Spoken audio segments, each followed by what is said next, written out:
Assalamualaikum warahmatullahi wabarakatuh. Bismillah, Bismillahi tawakkaltu ala Allah. La hawla wa la quwata illa billahil aliyyil azim. Asyhadu an la ilaha illallah wa asyhadu anna Muhammadan abduhu wa rasuluh. Allahumma salli wa sallim ala sayyidina Muhammad wa ala alihi wa sahbihi wa baraka wa sallam. Puji syukur kehadirat Allah Subhanahu wa Ta'ala. Sholawat dan salam semoga senantiasa melimpah kepada junjungan kita Nabi Agung Muhammad Sallallahu Alaihi Wasallam. Baik, para pendengar sekalian, pada kesempatan kali ini kita akan coba jelaskan, kita akan coba sampaikan beberapa persoalan terkait dengan teologi Islam. Terutama nanti kita akan coba perkenalkan corak, warna, warna-warni yang ada dalam aliran-aliran akidah Islamiyah. Seperti kita tahu, aliran akidah Islamiyah atau aliran teologi Islam. Jadi ini ada istilah aliran akidah, ada istilah aliran teologi. Ini kita anggap sama sajalah, kita nggak usah ribet. Ya, yang jelas memang teologi Islam itu adalah salah satu nama yang dipakai untuk mendeskripsikan bidang ilmu yang termasyhur, yaitu dengan nama ilmu kalam. Oke, jadi kalau kita bicara teologi Islam, secara etimologi, secara bahasa yang namanya teologi itu bicara tentang ketuhanan. Nah, kalau secara terminologis, berarti kita bisa jelaskan yang namanya teologi itu adalah ilmu atau pengetahuan tentang Tuhan, gampangannya seperti itu. Yang nanti pada saatnya, bukan hanya bicara Tuhan, tapi juga positioning Tuhan sebagai sang khalik, manusia sebagai makhluk, termasuk nanti bagaimana peran Tuhan dalam konteks penciptaan, penentuan nasib, manusia kayak apa, dan seterusnya. Hanya memang kalau teologi, nanti nuansa rasionalitasnya memang lebih kental dibandingkan dengan ilmu kalam, apalagi dibandingkan dengan ilmu tauhid yang notabene nanti berwajah tekstual. Oke deh, ada seorang alim mengatakan bahwa bidang ilmu ini, bidang ilmu teologi Islam atau bidang ilmu kalam ini merupakan salah satu bidang ilmu yang cukup ramai, cukup gaduh. Jadi bahkan Hasan Hanafi kalau tidak salah pernah menegaskan tidak ada bidang ilmu yang perbedaan pendapatnya, kemudian kegaduhannya, keruwetannya seperti yang terjadi di bidang teologi Islam atau ilmu kalam ini. Ini bisa kita maklumi, bisa kita pahami bersama karena memang perbedaan yang terjadi di sini ini perbedaan dalam ranah akidah, yang dalam konteks agama disebut sebagai usuluddin, hal-hal pokok, hal-hal prinsip. Kita tahu kalau perbedaan di dalam masalah fikih atau bidang syariah, itu beda sejauh apapun biasanya orang nyantai aja. Ya paling banter ya nggak mau misalnya mazhab Syafi'i nggak mau makmum dengan orang yang bermazhab Maliki atau Hanafi atau yang lainnya. Karena misalnya dianggap orang yang bermazhab Hanafi misalnya ketika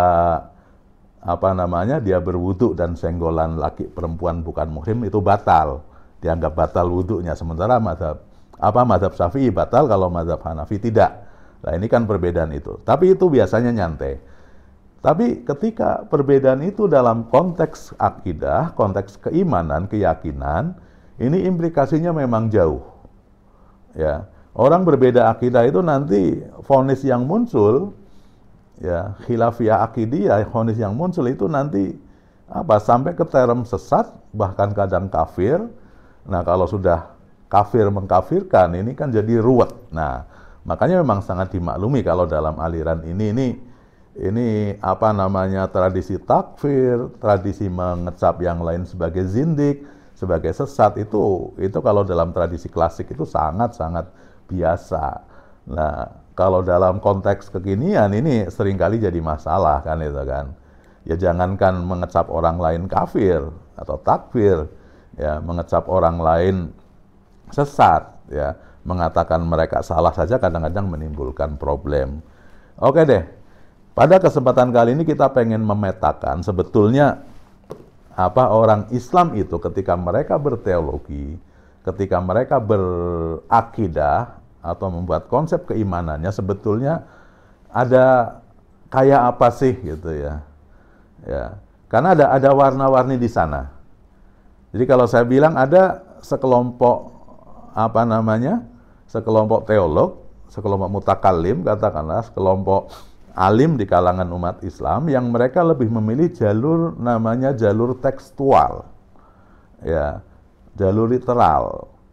Jadi mereka mendasarkan keimanannya atas dasar apa? Teks-teks dalam kitab suci. Jadi kalau nggak ada teksnya, nggak ada ininya, mereka nggak mau. Pokoknya harus ada ayatnya, harus ada hadisnya. Ini nanti menjadi kelompok yang namanya tekstualis. Kalau dalam konteks di breakdown menjadi sebuah aliran, konsep ini dipakai oleh kelompok yang namanya kelompok salaf biasanya. Representasinya adalah nanti ada Ibnu Taimiyah, ada Muhammad bin Abdul Wahab yang notabene menjadi salafi atau wahabi. Mereka lebih tekstual, literal. Jadi makna-makna zahiriyah dari ayat-ayat dan hadis-hadis yang mereka pakai untuk dasar keimanan mereka. Ya contoh kasus ketika mereka memaknai atau menerjemahkan ayat-ayat mutasyabihat misalnya. Sifat-sifat Allah yang menunjukkan seakan-akan Allah sama dengan manusia. Misalnya alal arsyistawa, Allah bermukim, bersemayam di atas ars. Bersemayam, tinggal itu kan kayak kita manggon kan itu kan. Nah, ini mereka kehati-hatiannya kemudian karena kehati-hatian mereka kemudian mereka memilih mazhab tadi zahiriyah, makna zahir. Istawa al-istiwa maklum kata mereka. Yang namanya tinggal ya sudah orang tahu. Tapi yang penting kata Ibnu Taimiyah adalah bila takyif nggak boleh ditanyakan kaifanya bagaimana cara manggonnya. Bila tasbih, nggak boleh juga disamakan dengan makhluknya atau dengan pihak lain. Oh itu kayak misalnya nggak boleh. Atau bila tahrif itu kayak takwil digali makna tersiratnya. Itu bukan manggon, itu menguasai misalnya, itu nggak boleh. Ya. Atau bila taktil itu nanti ada pihak lain, Mu'tazilah misalnya, mereka memilih taktil. Jadi daripada kita pusing memikirkan bagaimana caranya Tuhan bersemayam sudah dihilangkan saja sifat itu. Kata Mu'tazilah kan seperti itu.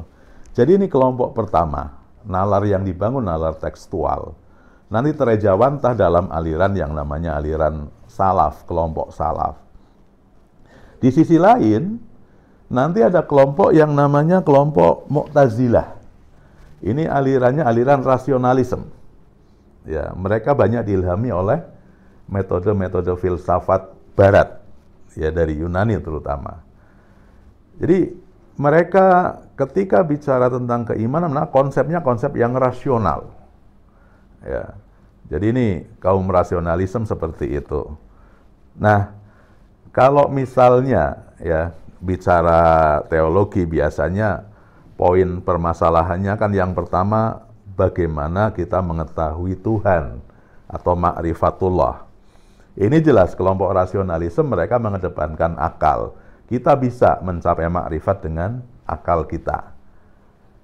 Kemudian pertanyaan kedua adalah kewajiban mengetahui Tuhan.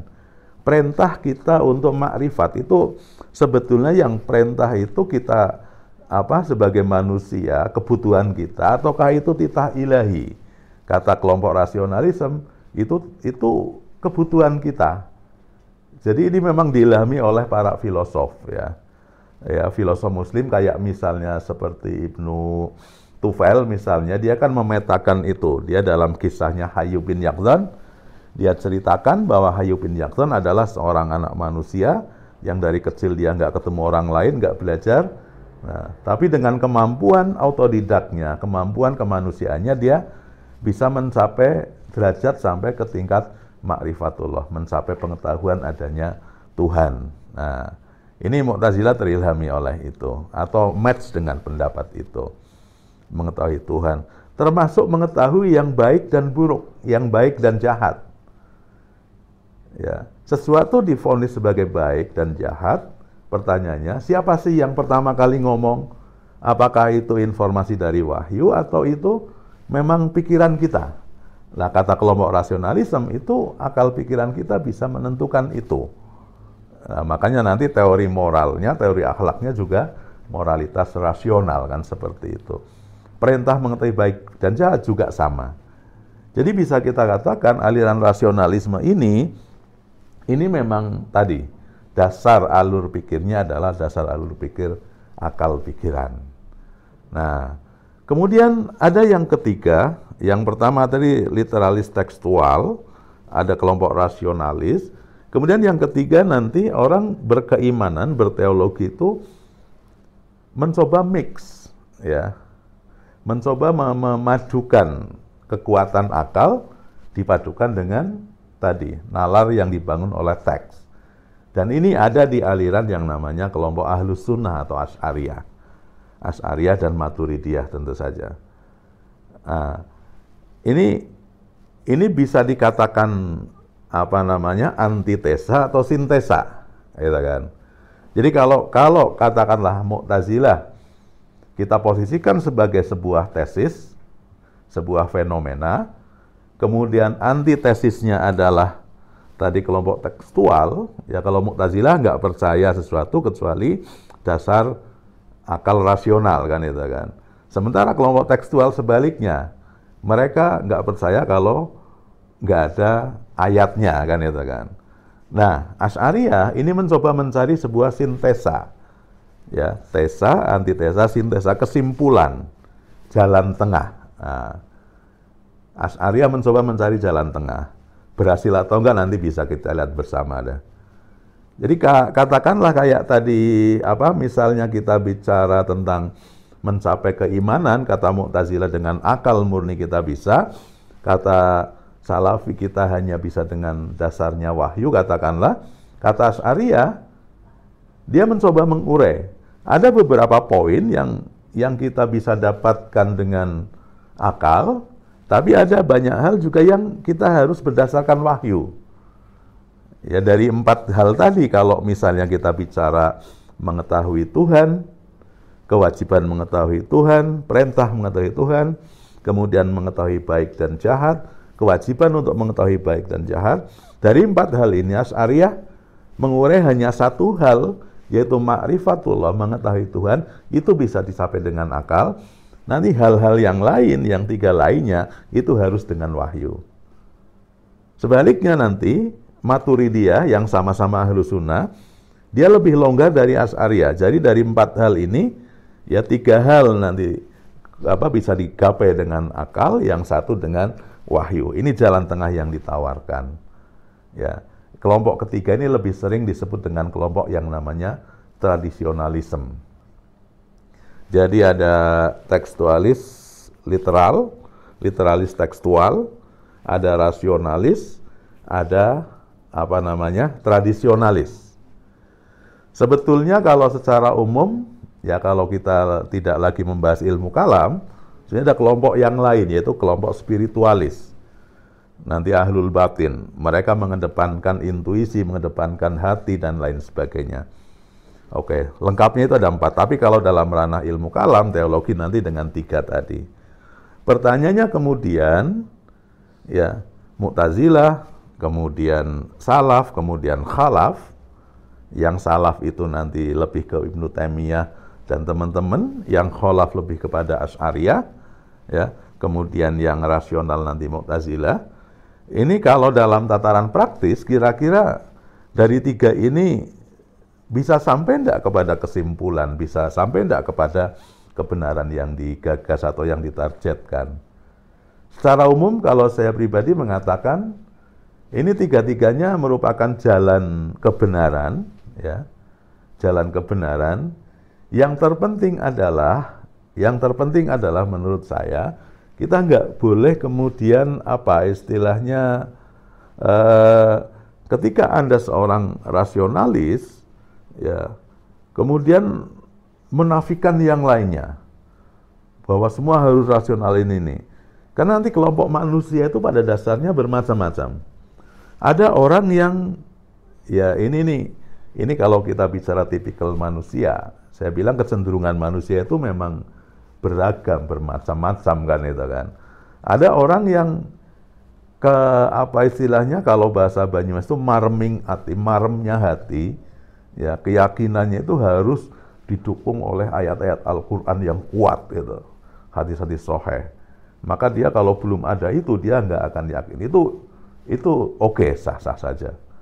Ada lagi yang lain yang kemudian mereka bilang saya nggak akan yakin, saya masih tetap ragu kalau belum bisa menjelaskan ini secara rasional. Ya argumentasi rasional belum ini, maka saya akan menolak. Ini kelompok rasionalis. Ada yang mencoba mix tadi, ya. Satu sisi merujuk kepada ayat-ayat kitab suci, di sisi lain merujuk juga kepada kekuatan akal. Ya, secara umum begitu. Nanti katakanlah kutub kanan, kutub kiri, jalan tengah. Ini nanti menjadi tren topik di setiap periode, katakanlah seperti itu. Jadi gini, bidang ilmu keislaman atau Islamic Studies, ya, apakah itu ilmu kalam, apa itu tasawuf atau yang lainnya, ini kalau kita bagi periodenya, ini kan bisa kita bagi menjadi 3 periode lah, katakanlah seperti itu. Ya, periode klasik, 1, kemudian periode abad pertengahan menuju ke modern, nanti modern menuju ke kontemporer. Paling nggak ada 3 ini. Nah, masing-masing periode ini punya trennya sendiri. Ya, teologi Islam klasik itu punya tema-tema khas. Biasanya sifatnya kalau saya bahasakan teosentris. Makanya kalau Anda semua membaca, melihat aliran teologi klasik, ya, perdebatan yang terjadi di antara mereka biasanya adalah terkait dengan hal-hal yang sifatnya teosentris atau melangit.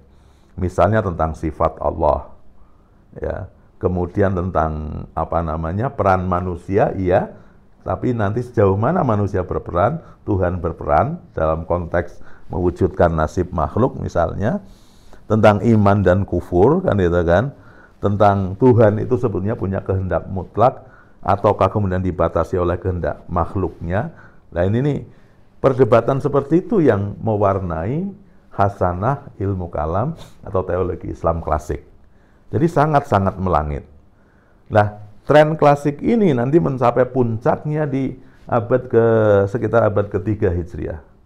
Katakanlah seperti itu. Ya, abad ke-3 dan ke-4. Nah, mulailah abad pertengahan nanti, ya, saking asiknya umat Islam berdebat, ya sampai-sampai kemudian mereka mengagung-agungkan para ulama zaman lampau, sampai mereka kemudian nggak berani untuk bikin sesuatu yang baru. Ini kan tren abad pertengahan itu. Tapi nanti, ya, pada peralihan abad pertengahan menuju abad modern mulai ada geliat. Ini seiring terjadinya peristiwa Renaissance di Eropa sana. Ya, di sana ada peristiwa Renaissance, kebangkitan ilmu pengetahuan. Ya, abad modern itu diwarnai dengan itu. Di dunia Islam juga ada gejolak itu. Sehingga pertanyaan-pertanyaan teologis yang muncul, ya, kalau tentang keimanan oke, itu sudah menjadi dasar, katakanlah, tentang peran Tuhan, af'alullah, af'alul ibad itu juga sudah dibahas oleh para teolog klasik. Maka di abad permulaan modern mulai muncul pertanyaan-pertanyaan terkait dengan perkembangan terkini saat itu. Misalnya karena efek dari Renaissance di Eropa, orang Islam juga mulai mempertanyakan sebetulnya kita ini mundur, kita ini stagnan, kita ini mandek, sebabnya apa sih? Maka muncullah pertanyaan, jangan-jangan karena kita tidak memberikan porsi peran yang pas terhadap akal pikiran kita. Nanti muncul Muhammad Abduh misalnya dengan daurul akal kita itu jauh mana sih optimalisasinya, ya. Termasuk di perkembangan abad mulai periode modern itu nanti juga muncul persoalan-persoalan kita menghadapi fenomena negara-negara barat yang mulai maju sains berkembang di sana, pengetahuan berkembang, sementara kita rodok tertinggal, ada kegelisahan. Ini kalau kita pengen maju seperti mereka, apakah kita harus ikut orang barat, sehingga ada liberalisasi, kita jadi liberal, jadi sekuler, atau kita harus gimana? Maka muncul isu pembaruan misalnya, ar-ruju' ilan nas, ar-ruju' ila al-ma'alim ad-diniyah, kembali kepada ajaran agama. Jadi ada semacam koreksi bahwa umat Islam ini kayaknya kok salah memahami agamanya. Ini yang diusung oleh Muhammad Iqbal misalnya. Jadi salah memahami ajaran agamanya, keliru memahami ajaran agamanya, atau pemahamannya buruk. Diistilahkan su'ul faham atau khota'ul faham. Nah ini mulai ada rekonstruksi pemahaman baru terhadap ajaran agama. Untuk apa? Untuk memberikan reaksi-reaksi positif terhadap perkembangan di dunia lain yang terjadi.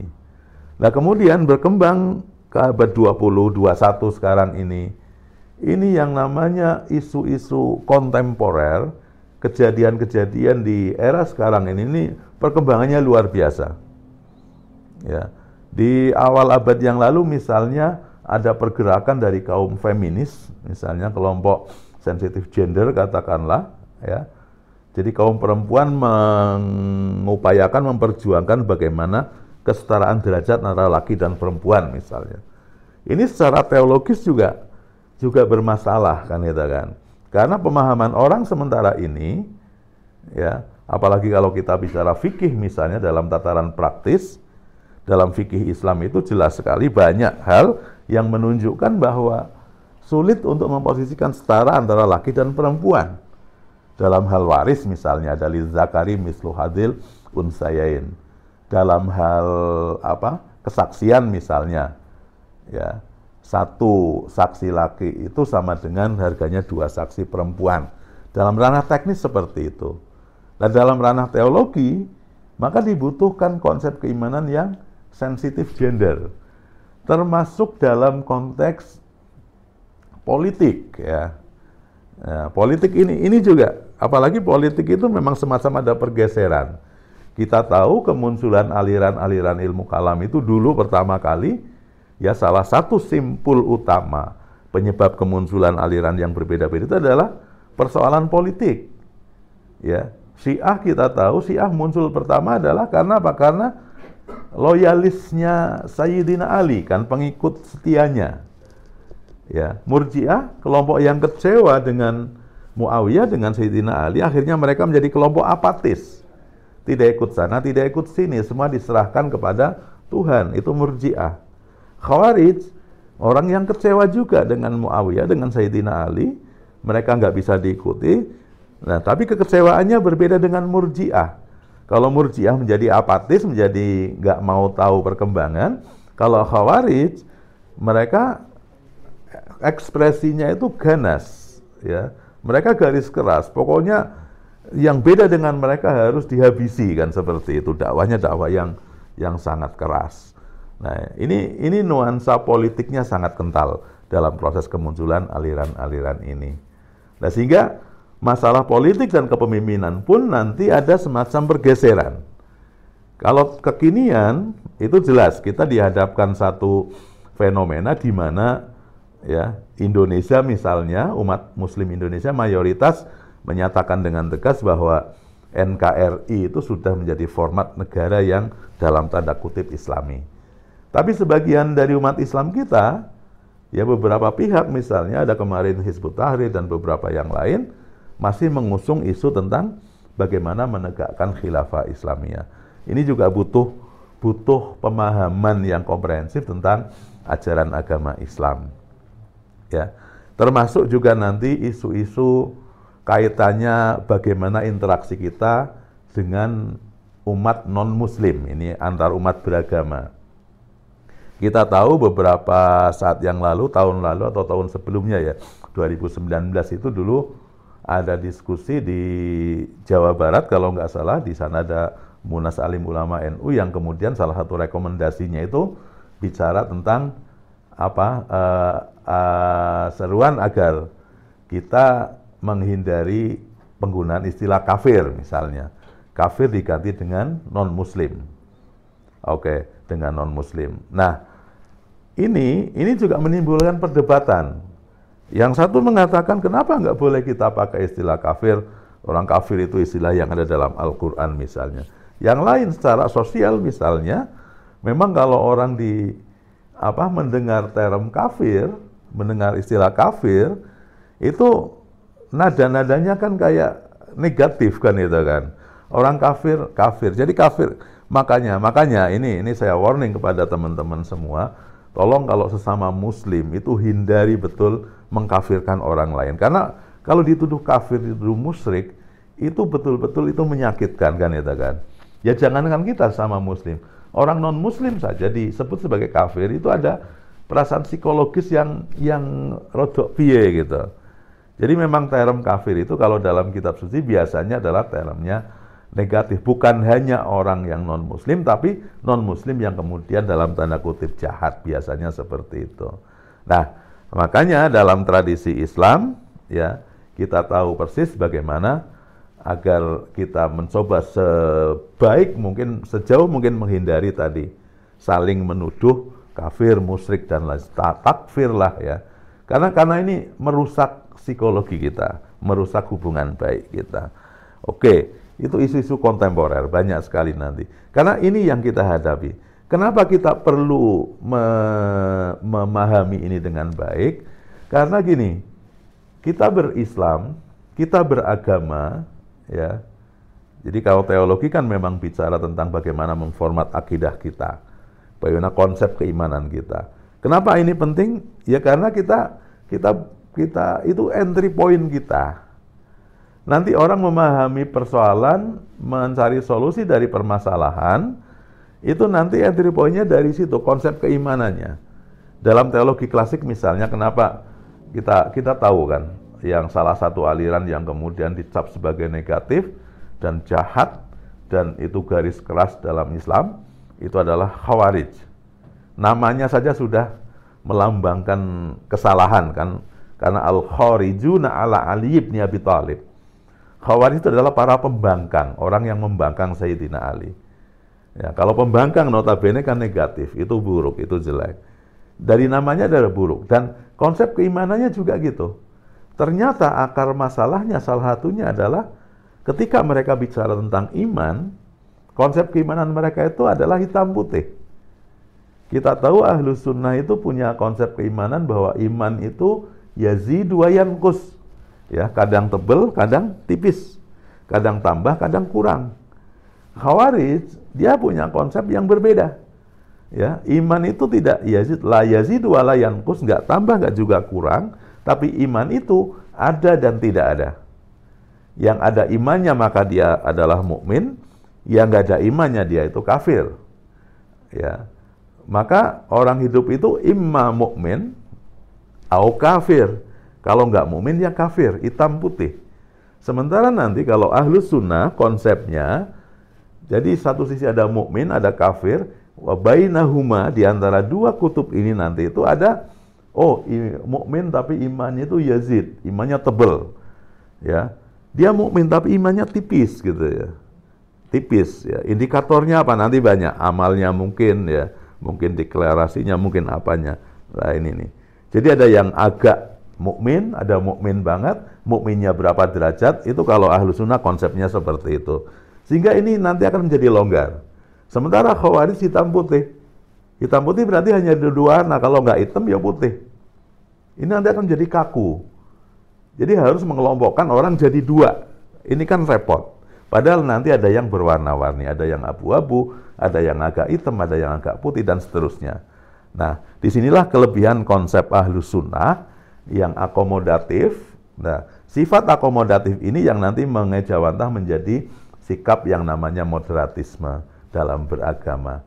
Makanya Ahlus Sunnah sejak awal memang menobatkan diri, menisbatkan diri sebagai kelompok moderat, meskipun nanti dalam beberapa hal mungkin kemoderatannya itu mungkin cenderung kanan atau cenderung kiri atau kadang-kadang di tengah persis kan begitu. Nah ini nih sesuai dengan teori tentang moderatisme juga pasti seperti itu, nggak mesti harus di tengah-tengah. Ya, oke, ini satu contoh ya kenapa kok ini jadi penting pengenalan terhadap beberapa kelompok ini. Maka pesan saya yang terakhir adalah monggo saja ya, panjenengan semua misalnya lebih senang merujuk kepada ayat-ayat kitab suci, beristidlal atau mencari argumentasi di sana ya, dari hadis-hadis sahih, dari ayat-ayat Al-Qur'an untuk kemudian menguatkan keimanannya, monggo. Yang terpenting adalah kalau Anda jadi seorang yang tekstualis, seorang yang literalis, maka jadilah tekstualis yang cerdas ya dalam membaca teks, ya dalam memaknai teks. Jadi tidak kemudian saklek, kemudian harus begini, enggak, terbuka. Kalaupun Anda jadi rasionalis, jadi mengedepankan akal pikiran, ya Anda juga harus menyadari bahwa di sisi lain ada kekuatan yang berbeda. Kalau Anda jadi tradisionalis, ya Asy'ariyah dan teman-teman itu, yang nanti notabene mengejawantah orang yang senang tradisi lokal, maka kalau di Indonesia muncul ada Islam Nusantara, ada Islam berkemajuan, mungkin itu yang paling cocok untuk kita, ya. Tapi kalaupun begitu, tetap harus ada keterbukaan. Ya, ini kita beriktibar, kita ngikut kepada tradisi yang dibangun oleh para imam mazhab fikih, yang mereka menegaskan ra'yi shawab yahtamilul khata' wa ra'yul akharina khata' yahtamilus shawab. Pendapatku benar, ya, ra'yi shawab, pendapatku benar, yang paling benar, tapi yahtamilul khata'. Ya, ya bisa jadi ada salah-salahnya. Artinya apa? Terbuka untuk belajar, terbuka untuk dikritik. Wa ra'yul akharin, ketika melihat orang lain khata', oh kamu salah, tapi yahtamilus shawab, bisa jadi ada kebenaran di sana. Kita harus membuka diri. Jadi itu ya yang bisa kita sampaikan pada kesempatan kali ini. Semoga bermanfaat. Kita bisa berjumpa lagi nanti mudah-mudahan dalam tema-tema yang lain. Wallahul muwafiq ila aqwamit thoriq. Assalamualaikum warahmatullahi wabarakatuh.